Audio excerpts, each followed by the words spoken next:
Hello दोस्तों, नमस्कार। स्वागत है आप सभी का प्रयागराज पीसीएस में। दोस्तों, हम मॉडर्न इंडिया हिस्ट्री एमसीक्यू के लिए ये पीवाईक्यू का सीरीज़ लेके आए हैं।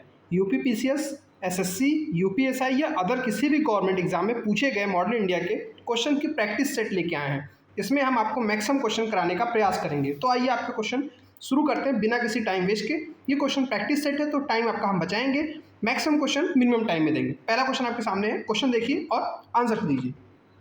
पहला क्वेश्चन जो आप पढ़िए, मैं क्वेश्चन पढ़ूंगा, आपको कमेंट सेक्शन में आंसर देना है वीडियो को पॉज करके, जिससे आपको पता चले कि आपको रिवाइज हुआ है कि नहीं। ये मॉडर्न इंडिया पर्सनालिटी सेक्शन का क्वेश्चन। चलिए, पहला क्वेश्चन, क्रांतिकारियों में से एक गुप्त समाज जिसका नाम है अभिनव भारत का गठन किया गया था, उसका गठन किसने किया था? तो क्वेश्चन देख सकते हैं कहाँ पूछा गया, 1999 आईएएस के प्री में भी सवाल ये पूछा गया है। इसके बाद 2001 में, 2002 में लोअर पीसीएस में भी सवाल पूछा गया है। तो दोस्तों, इस क्वेश्चन का आंसर बताने से पहले मैं कुछ बेसिक चीज़ आपको बताना चाहूँगा कि मित्र मेला अभिनव भारत से पहले एक इंस्टीट्यूट हुआ करता था, एक समूह था जिसका नाम था मित्र मेला। ठीक है, मित्र मेला कब स्थापित हुआ था? मित्र मेला तो 1899 में बनाया गया था और 1904 के अंदर, ठीक है, और ये 1904 के अंदर अभिनव भारत के रूप में सामने आया। ठीक, तो ये बेसिक इन्फॉर्मेशन होगी। किसने बनाया था मित्र मेला और अभिनव भारत को? तो VD Savarkar, option B part हो जाएगा। वीडी सावरकर ने एक गुप्त समाज अभिनव भारत का निर्माण किया था। सावरकर ने एक बुक भी लिखी थी, उस बुक का नाम था the Indian war of independence. ठीक है, ये बुक आपने सुनी होगी, द इंडियन।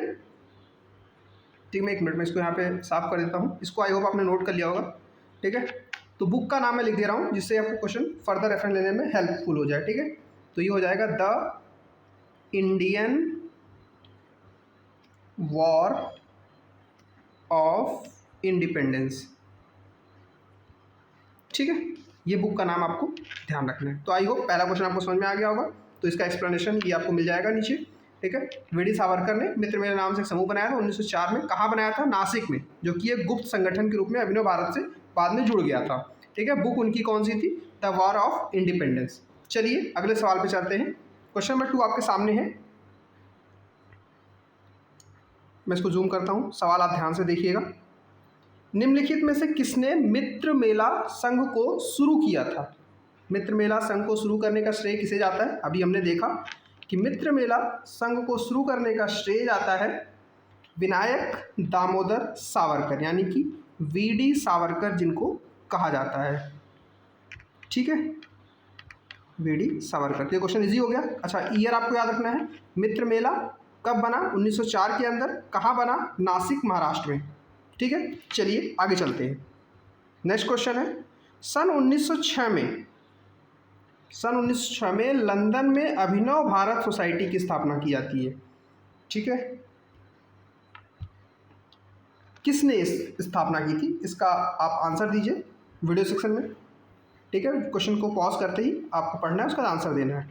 ठीक है, तो यहाँ पे आंसर हो जाएगा अभिनव भारत सोसाइटी विनायक दामोदर सावरकर एवं उनके भाई गणेश दामोदर सावरकर, दो भाई थे, वीडी सावरकर और जीडी सावरकर। गणेश सावरकर ने मिलकर इसको शुरू किया था। ठीक है, और ये गुप्त समूह था जिसे सीक्रेट तरीके से ये ऑर्गेनाइज करते थे। तो ये क्वेश्चन अगर आपको आए तो अभिनव भारत सोसाइटी, वीडी सावरकर, आपको तुरंत आंसर टिक करना है। आइए अगले क्वेश्चन पे चलते हैं। अगला क्वेश्चन आपके सामने है, निम्नलिखित में से जो कथन है, कौन से कथन वीडी व सावरकर के बारे में सही है? वीडियो को पॉज कीजिए, क्वेश्चन को पढ़िए और अपना आंसर कमेंट सेक्शन में दीजिए। तो चलिए इसका आंसर हम शुरू करते हैं। उन्होंने अभिनव भारत नामक एक क्रांतिकारी संगठन की स्थापना की थी। कब की थी? 1904 के अंदर, नासिक के अंदर। बिल्कुल सही है। भारतीय राष्ट्रवादियों को प्रेरित करने के उद्देश्य से उन्होंने मैजनी के ऊपर जीवनी लिखी। तो बिल्कुल उन्होंने मैजनी के ऊपर जीवनी लिखी थी। ठीक है, और मैजनी के ऊपर जो उनकी जीवनी थी वो भारतीयों को प्रेरित करने के लिए थी। ठीक है, थर्ड स्टेटमेंट है, उन्होंने भारत का स्वतंत्रता संग्राम 1857 द इंडियन इंडिपेंडेंस एक्ट 1857 नामक बुक लिखी, जो 1857 के विद्रोह का एक नेशनलिस्टिक पॉइंट ऑफ व्यू था, राष्ट्रीय दृष्टिकोण, बिल्कुल करेक्ट जवाब। थर्ड भी स्टेटमेंट सही है।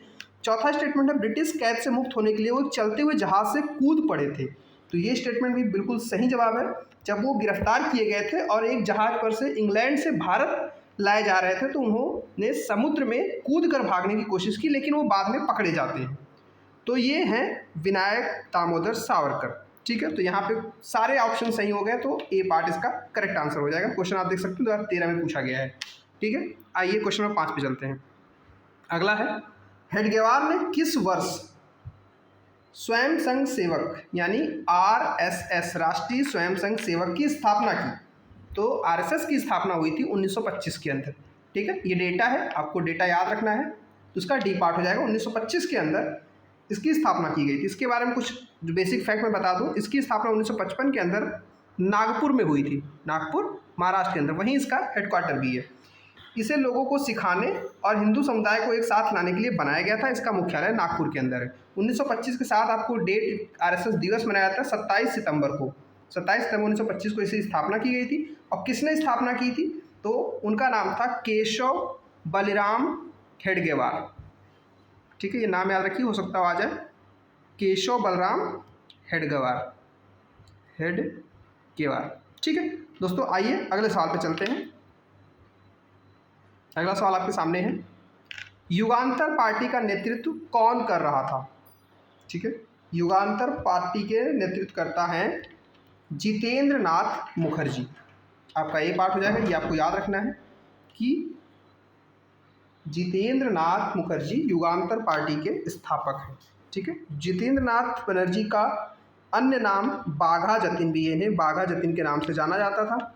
ये बहुत इंपॉर्टेंट फैक्ट है, पूछ लिया जाएगा कि बाघा जतिन के नाम से कौन प्रसिद्ध था, तो जतिन नाथ। ये युगांतर पार्टी से बिलोंग करते थे और 1879 से 1915 तक ये राष्ट्रीय आंदोलन को लीड कर रहे थे। ठीक है, अनुशीलन समिति के माध्यम से। ठीक है, युगांतर पार्टी का भी नेतृत्व कर रहे थे। आइए अगले सवाल पे चलते हैं। वह कौन है जिन्होंने अनुशीलन समिति की स्थापना की थी? ऑप्शन आपके सामने है, 2008 का ये सवाल है। ठीक है, तो अनुशीलन समिति की स्थापना करने का श्रेय जाता है पी मित्रा को। ठीक है, प्रथम चंद्र मित्रा इनका पूरा नाम है, तो पी मित्रा इसके फाउंडर माने जाते हैं। अनुशीलन समिति की 3 ब्रांचेस थी। ठीक है, 3 ब्रांच कौन कौन सी थी? एक ब्रांच आपकी थी मिदनापुर में। ठीक है, मिदनापुर। दूसरी ब्रांच इसकी थी ढाका के अंदर और तीसरी ब्रांच थी कलकत्ता के अंदर। तो 3 ब्रांचों में ऑर्गेनाइज होता था।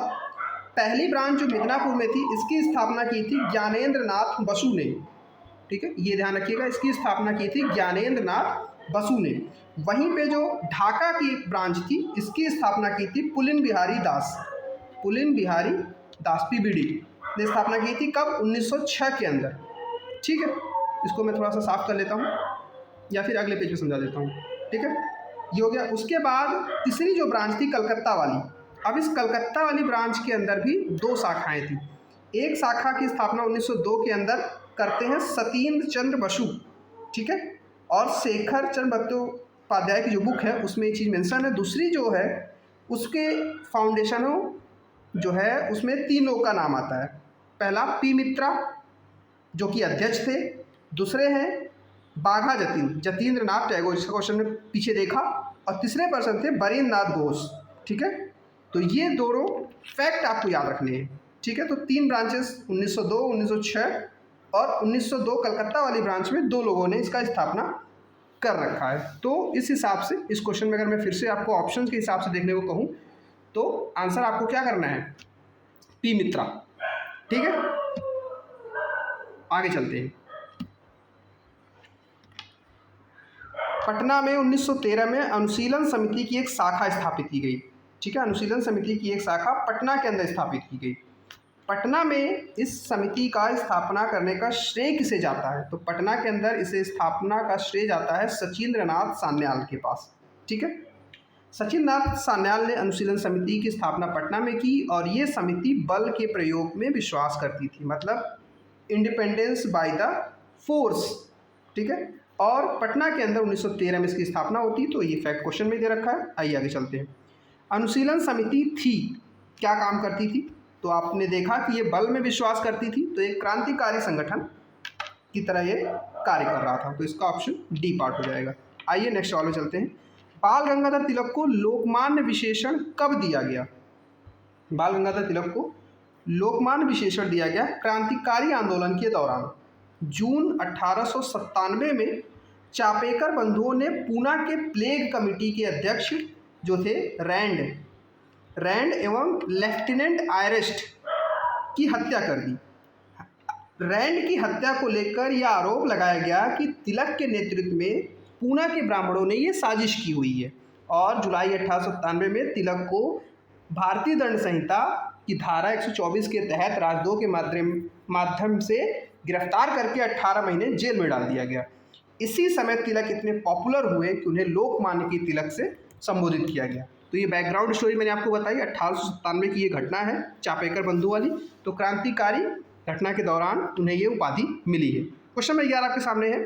स्वतंत्रता आंदोलन के दौरान, ठीक है, स्वतंत्रता आंदोलन के क्रांतिकारी आतंकवादियों का पहला महत्वपूर्ण साहसिक कार्य बर्रा डकैती था। और ये बर्रा डकैती कहाँ हुई थी? ठीक है, तो बर्रा डकैती जो हुई थी वो पूर्वी बंगाल में हुई थी। ठीक है, किसने की थी? तो कहा जाता है कि ये किया गया था पुलिन बिहारी दास के द्वारा। नाम आपको याद रखना है। बर्रा डकैती पुलिन बिहारी दास ने ऑर्गेनाइज किया था और 1908 के अंदर ये घटना पहली क्रांतिकारी घटना कही जाती है। ठीक है, इसमें ये हुआ था कि पूर्वी बंगाल के ढाका वाले एरिया में एक धनी जमींदार के घर में छापे की योजना बनाई गई थी और इसको अंजाम दिया गया था जिससे कि पैसों का इंतजाम हो सके क्रांतिकारी घटना को करने में। आइए अगला क्वेश्चन देखते हैं। मुजफ्फरपुर में किंगफोर्ड की हत्या का प्रयास कब किया गया था? ये क्वेश्चन आपके सामने है। ये घटना मुजफ्फरपुर की घटना किस वर्ष हुई थी? तो मुजफ्फरपुर की घटना आपको याद रखना है 1908 के अंदर हुई थी। ठीक है, इसके बारे में जो आपको और याद रखना है मुजफ्फरपुर की घटना के बारे में किंग्सफोर्ड की हत्या से, तो दो पर्सनालिटी का नाम आपको यहाँ रखना है, खुदीराम बोस और प्रफुल्ल चाकी का नाम। ठीक है, 1908 के अंदर यूरोपीय क्लब के बाहर प्रतीक्षा करने की योजना थी। ये गाड़ी जब क्लब से बाहर निकली तो उसके ऊपर बम फेंके गए और दुर्भाग्य से किंग्सफोर्ड के बजाय उस गाड़ी के अंदर दो ब्रिटिश महिलाएं मिस कैनेडी, ठीक है, गाड़ी में थी और वो मारी गई। खुदीराम और प्रफुल्ल ने भागने की कोशिश की, लेकिन जब पुलिस ने उन्हें समस्तीपुर रेलवे स्टेशन पर पकड़ लिया तो प्रफुल्ल ने आत्महत्या कर ली। बाद में खुदीराम बोस को गिरफ्तार करके उन्हें फांसी दे दी गई थी। ठीक है, तो ये क्वेश्चन था। आगे देखते हैं। मुजफ्फरपुर बम कांड 1908 का संबंध किसके साथ है? तो ऑप्शन आपको देख रहे हैं, सी पार्ट प्रफुल्ल चाकी इसका आंसर हो जाएगा। नेक्स्ट क्वेश्चन चलते हैं। Question number 14। निम्नलिखित में से किसने बड़ी बुद्धिमानी के साथ अलीपुर षड्यंत्र मामले में अरविंद घोष का बचाव कर लिया था? तो अरविंदो घोष के वकील कौन थे? तो CR दास। ठीक है, CR दास, जिन्हें देशबंधु चितरंजन दास के नाम से जाना जाता है। तो ऑप्शन ए पार्ट करेक्ट हो जाएगा। और अलीपुर षड्यंत्र कौन सा है? तो 1908 में हुआ था ये घटना। इस मामले में अरविंदो घोष और उनके भाई बरिंद घोष सहित 39 लोगों को गिरफ्तार किया गया था। 17 लोगों को सजा दी गई। हालांकि अरविंदो घोष को चितरंजन दास ने सफलतापूर्वक बचा लिया था। आइए आज का आखिरी क्वेश्चन है, क्वेश्चन नंबर 15। किस वर्ष हिंदुस्तान रिपब्लिकन एसोसिएशन की स्थापना की गई थी? HRA कब स्थापित हुआ? तो HRA की स्थापना की गई थी 1924 के अंदर। ठीक है, ये आपको याद रखना है। जब असहयोग आंदोलन बंद कर दिया गया तो उत्तरी भारत में क्रांति के लिए संघर्ष कर रहे लोग निराश हो गए। अक्टूबर 1924 में वो कानपुर में एकत्रित हुए और HRA हिंदुस्तान रिपब्लिकन एसोसिएशन की शुरुआत करते हैं, जिसका नेतृत्व सचिंद्र नाथ सान्याल कर रहे थे। वो अध्यक्ष बने। इसके अलावा अन्य सदस्यों में राम प्रसाद बिस्मिल, जोगेश चंद्र चटर्जी, चंद्रशेखर आज़ाद एवं अन्य सदस्य थे। तो दोस्तों इस तरह से हमने 15 सबसे महत्वपूर्ण क्वेश्चन मॉडर्न इंडिया के आज किए हैं, जो आपके प्रैक्टिस सेट के लिए होंगे। एक्स्ट्रा बैकग्राउंड की चीज़ें भी मैंने आपको बताई है।